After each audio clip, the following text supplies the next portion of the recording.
আনাস বিন মালিক রাদিয়াল্লাহু তাআলা বর্ণিত, বুখারী শরীফ হাদিস, মহব্বতে কিছু হয় না। কে বলেছে আপনাকে? ইবাদত যদি মহব্বত নিয়ে করেন, খোদার কসম আপনি সেজদা দিতে দেরি হবে না, আল্লাহ কবুল করতে দেরি হবে না। মহব্বত নিয়ে দিতে হবে, বিল লিসান বললে হবে না, তাসদিকু বিল কলব। আমি সব সময় বলি অন্তর থেকে মেনে তারপরে সেজদায় যান, অন্তর থেকে মেনে ইয়া রাসূলুল্লাহ বলে দেখেন, আমার কামলিওয়ালা নবী দেখা দেয়। সুবহানাল্লাহ। শুধু ইবাদত না, মহব্বত হয়। হযরত আনাস বিন মালিক রাদিয়াল্লাহু তাআলা বলছেন, এক ব্যক্তি আমার নবীর কাছে এসে বলতেছেন, ইয়া রাসূলুল্লাহ কিয়ামত কবে হবে? কিয়ামত কবে হবে? আমার নবী বলতেছে, তোমার প্রস্তুতি কি? কিয়ামতের কথা জিজ্ঞেস করছো, তোমার প্রস্তুতি কি?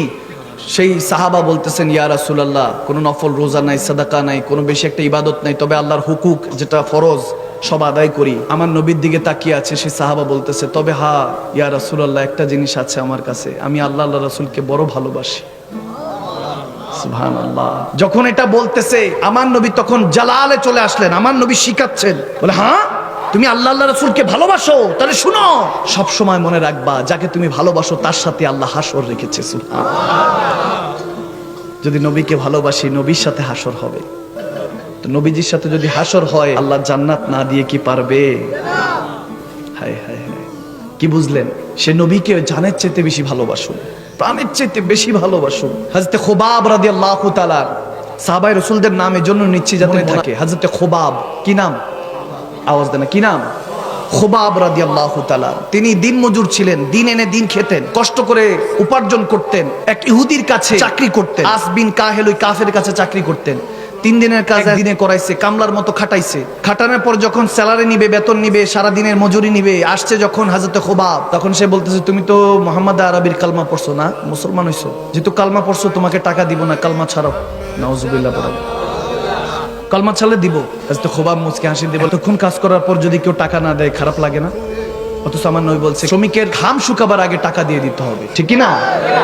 পয়সা দিয়ে দিতে হবে। হায় হায় হায়, যখন তেনাকে বলা হলো কালমা ছাড়ো তাইলে পয়সা পাবা, হযরত খুবাব বলতেছে, তোমার কাছে কি মনে হয় আমার কালমা এত সস্তা?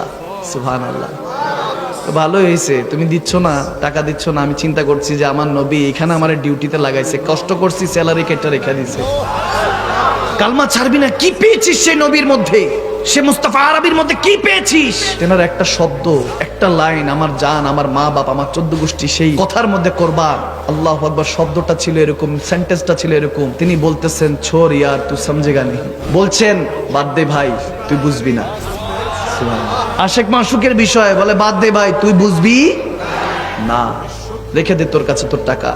যখন হযরত খুবাব দিন শেষ করে কষ্ট করে যখন বাসায় ফিরছে, বাচ্চারা না খাওয়া, 2 দিন না খাওয়া, স্ত্রী সন্তান, মা না খাওয়া, বিধবা মা, তিনি যখন বাসায় যাচ্ছেন, যখন ঘরে প্রবেশ করবেন, তখন দেখতেছেন বাচ্চারা খাবার দাবার খাচ্ছে, মা আয়েশ করে রান্না করেছে, খাবার দিয়ে দিচ্ছে। তখন চিন্তা করলেন 2 দিন খাওয়া নাই, দাওয়া নাই, টাকাও পাই নাই, কে খাবার রেখে গেল? বলতেছে, এই ব্যাপার, তোমরা এত আয়েশ করে খাচ্ছ, ব্যাপার কি?